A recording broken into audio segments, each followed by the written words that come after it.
Hello, everyone. Welcome to Bees in a Pod. I'm your Queen Bee host, Mo. And I'm co-host Worker Bee Mash. And this is Bees in a Pod. This is a podcast not about anything in particular. It's more about just speaking to people. We want to hear stories and explore different kind of topics, but really it's led by our guests.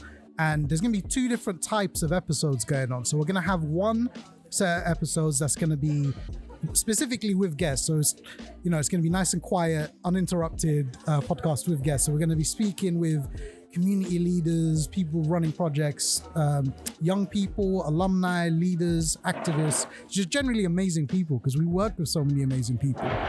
And then the other type is going to be like today, where we're going to be speaking with members of the public. We're just going to be out in the open. It's going to be a bit chaotic, bit interrupted, but it's going to be good. And a little bit of background about LIC. So for those who are first listening in, Leaders in Community, or LIC, are a youth-based charity based in Poplar, Tower Hamlets, East London. And we run a centre called the Teviot Centre. And we run a bunch of community projects here for pretty much every kind of person in the community. And alongside that, our main offer is youth leadership and social action projects for young people. So we support young people into employability and to create social action campaigns where they take action about something they care about. And a lot of our young people have gone on to do amazing things. I'm a former young person from LIC. I joined when I was 14 with the music program of Syed, our current CEO. We'll have him on in a special episode. But I'm not the only one. There's loads of us here at LIC who used to be young people. But that's us in a nutshell. That's nice. I think that was the perfect summary. So we're here at the Food Co-op Organic launch, where our amazing colleague Melanie has managed to source organic produce at non-organic prices. So we want to make healthy food accessible to people, especially now when things are really expensive, hard to get by, and it's hard to eat healthy. It's hard to eat. We've been reflecting, especially here at the centre, that there's not a lot of healthy options around. And generally in Tower Hamlets is a theme, especially accessible healthy options. The cheapest option is chicken and chips. It's hard to avoid. Well, our first guest here is Syed. Syed is the what's the official is it CEO or head of charity? Let's let him introduce it. I'm Syed. I'm a bit short for this. It's adjustable. You can just pull it. How do I? So just pull it by this bit here. Yeah, there you go. Okay. There you go. You can tell I'm new to this. Yes. Oh, is that better? Yeah, sounds much better. All right, cool. Let's start again. Yeah, go for it. Well, I mean, it's rolling. It's rolling. It's rolling. Guinea pig, that was described as. So I am Syed the guinea pig, aka head of charity at Leaders in Community. I'm one of the original founding members as well. And yeah, I've heard a lot about this podcast that I'm apparently assigning funds towards. So I thought I'll come down and see if it's value for money or not. Really excited to be on here, guys. Thanks for having me. Thank you. So do you want to just give a bit of a background, because I spoke about LIC, but as a really brief overview. I don't know if you want to talk a bit deeper about what we're trying to achieve. Just while I've got some questions to ask, but just whilst I pull them up, just if you can just talk a bit more about LIC. So Leaders in Community, we're showcasing the fact that young people are the change, right? That young people not only care about their futures, but they care about their families and about their communities and wider society. And today is such a fantastic example that just highlights this fact. So, healthy eating is something that everybody can benefit from. And it's the young people that work here at Leaders in Community that have championed this, made sure that, our communities and their peers can gain access to good quality food that would improve their quality of life, not just their health, but their overall quality of life, their well-being. They're not looking at this in isolation. They know that in order to, have good drive and motivation, you need to be mindful of what you put in your body, and also they reduce their carbon footprint on the environment. So this project, this food co-op that we are running now, organic food co-op, is such a great example that showcases when young people are informed about the things that affect us and the changes that need to be made, they take action. And that's exactly what this is. And leaders in community, more broadly speaking, it is young people, it's us supporting young people overcome barriers to progression, whatever that may look like. And we do that through offering genuine leadership, bespoke leadership courses, and through youth social action campaigns. And I would say that this food co-op event taking place behind me right now is an example of one of the social action campaigns that our young people have been working on. That was a great summary. That's why he's the boss. That's right. So we've got a few questions. So you pick the number, Mo, and I'll read it after him. I can't. Do you want to pick a question? Pick a number. I can't read this. Let's go randomize it. Just pick a number. 1 to 15. Just know that I'm reviewing your performance right now as we speak as well. Okay, yeah, go for it. Let's do. Did you just say 1 to 50? 15. Okay. We're not going to ask all these questions. Yeah, go for it. This Go is for it. just, Come on, start with the first one. Let's go. All right.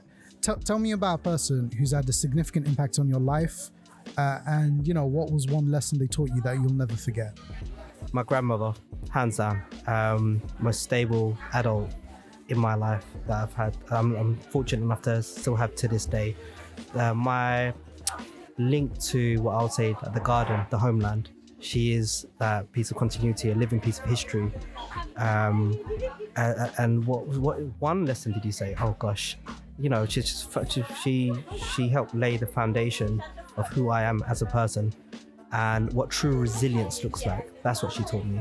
That when I will feel embarrassed when she speak up despite her broken English to stand up for herself, I used to feel embarrassed, like, oh god, man, just don't say anything. As a child, and looking back, I realized that no, she is a principled woman, and she knows her value, and she knows her value is not limited to her lack of academic qualifications or her ability to converse in a specific language. I mean, this amazing woman can speak four languages, by the way, been here since the 1950s, has suffered so much trauma, and is hands down the absolute strongest person I've ever met in my life. And I'm proud to say that I've met some incredible people through this line of work. So that's a big statement coming from me. She speaks Bengali, Hindi, Urdu, English, and she touches a little bit on kind of Turkish and Gujarati as well. I think she speaks Gujarati actually. I don't know, people are going to mock me if that's the same as one of the other languages that I just mentioned. But because when she first came here, there wasn't a Bengali community. And so people of colour, supported one another. That was true community spirit. They will travel to seek out and see one another, to support one another in whatever way they could. And thanks to that as well, she got to learn, the common language here is food. So she's learned how to cook multiple cuisines. And again, that's where my love of food and cooking comes from as well. Food's really important. It's really important because when I moved out, that's when I really learned how important it is to eat together. I was talking to my mom about it recently because I've been banging my head against the wall trying to organize all my family members to have a meal at my mom's, because it's been everyone, like my brothers have moved out, I've moved out, and it's everyone's busy. And when I moved into my flat, I stopped cooking for myself unless I was going to bring food and share it with someone else, because that whole sense of, like, it doesn't feel right to eat by yourself. It's well-being, isn't it? Like I'm an avid tea drinker, and I stopped drinking tea when I moved out at the age of 21, because it just suddenly put into sharp relief the fact that I was by myself in the space. And whereas tea is a very social activity, especially in my grandmother's house, she's such a popular person as well. She's always feeding others. That door and that phone is constantly going. And I was the main tea maker, the chaiwala, so to speak. And I never got to delegate that to anybody else. The older I got, that still remains my role to this day. So every time I started, making tea at home, I realized that actually I'm by myself and I'm distant. I have this distance with my family members. So I stopped drinking tea until I got married, actually. So it's a really, really interesting point. And it also shows that it's the one thing that held families together. So even when there was friction and conflict, no matter how angry you are, your belly your belly overrules That's true. the heart and the mind at times. You know, your physical needs at a certain point essentially become the most important need that needs to be addressed. So even if you're not speaking to somebody in your family, you know, that the smell of that food, you know, your mouth starts salivating, and you will find your way back to that home, right?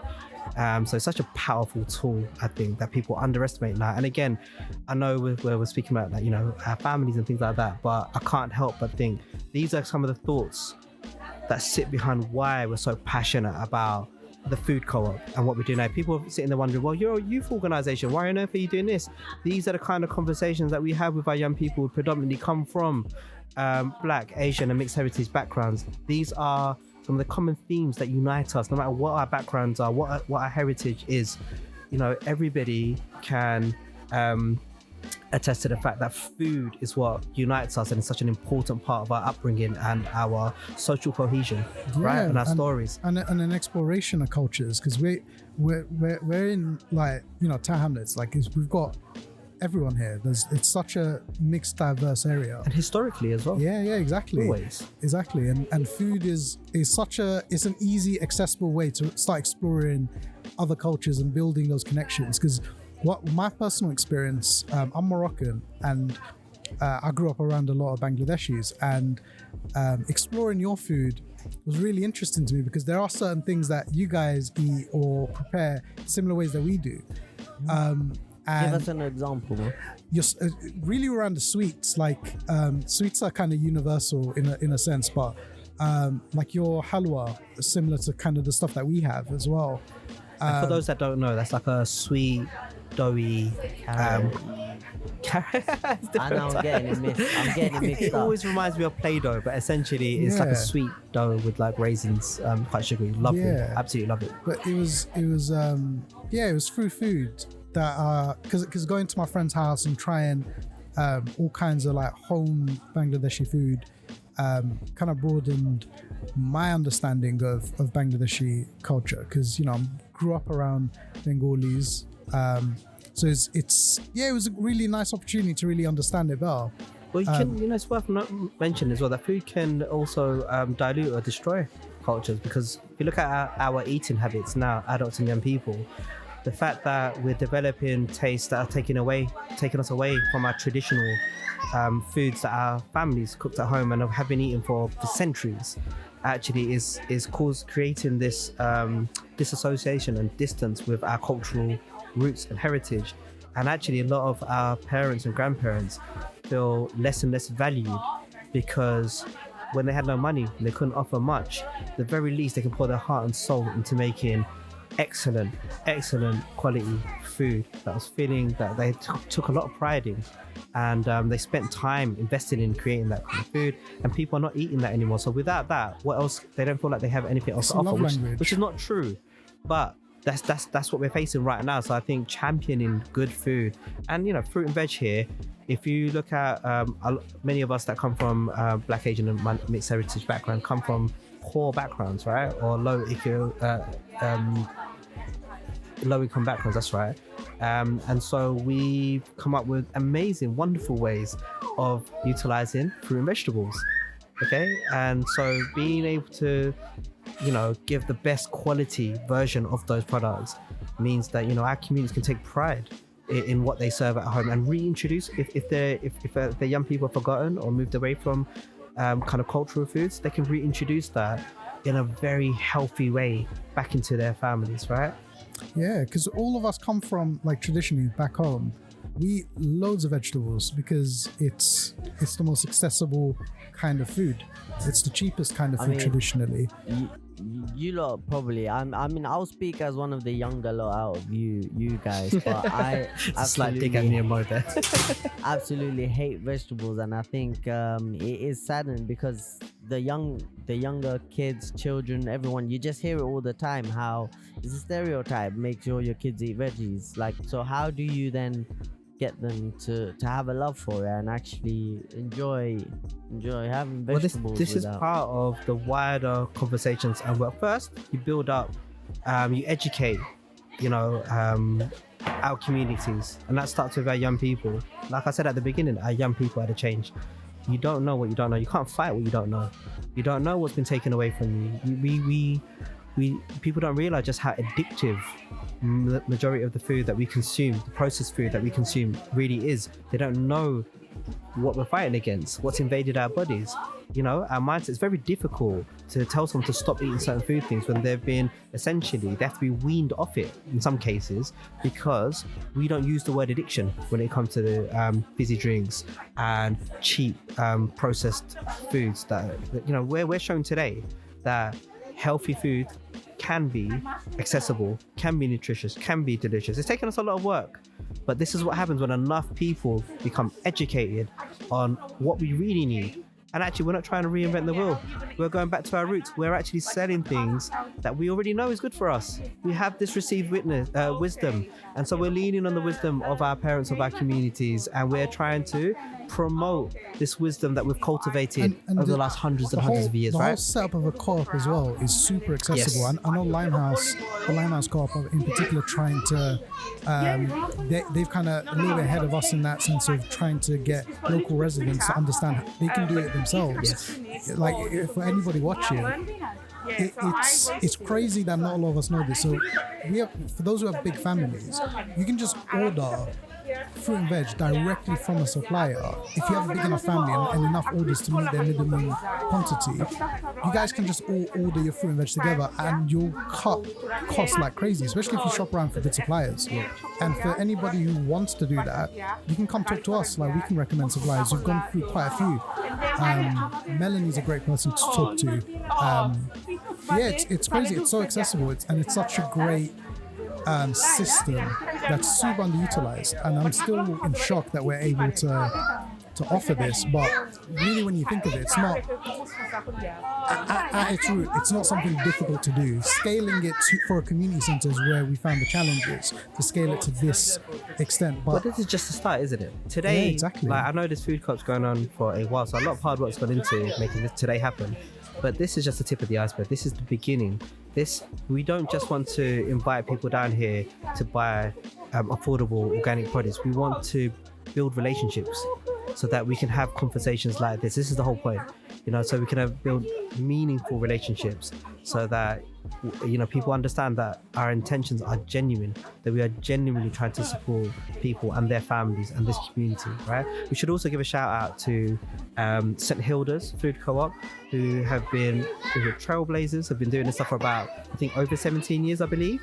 So, they showed us that this was possible, and we are now part of this fantastic collective of food co-ops. We have this philosophy here. We're not trying to reinvent the wheel. No one organization can do all of this stuff by themselves. We're not trying to do it by ourselves. We need, we are working with other like-minded, fantastic organizations that have their own approach to getting things done. But as a collective, we're able to share best practice, and that's what it takes to make this happen. That we're not competing against one another. We are raising each other up, and by extension, we're raising up our communities together. We're taking a more holistic approach to this, right? So there's so much to celebrate today. There is just I'm so proud today, honestly, and I should say that I take absolutely no credit for today at all. Huge amount of credit goes to our wonderful colleague Melanie, who works here part-time. She pulled this off, working just 2 days a week, and she did it in less than a year. Absolutely incredible. It's a testament to the fantastic people I get to work with every single day here at Leaders in Community. Some of them are a bit odd. They wear bee suits every now and then, but it's just keeps me on my still toes. joined us on this podcast. I don't know what you're talking about. I'm a fan, I'm a fan. Don't worry about it. I'm a champion of bees as well. Yeah, so I mean, let's just finish it off with just some parting words, and then we'll open it up to everybody else. So yeah, just do you have any parting words?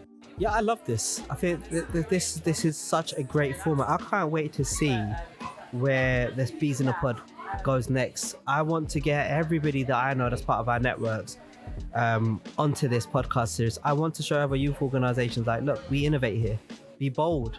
You've got, this is what happens when you listen to young people as well. Like, we come up with ideas, and a lot of thought, on a serious note, a lot of thought has gone behind the purpose behind this Bees in a Pod, even down to the costumes that you're wearing, the way you've applied the face makeup on. A lot of thought and care has gone into this, as it does into everything that Leaders Community does. We are not a frivolous organization. We're a very small team.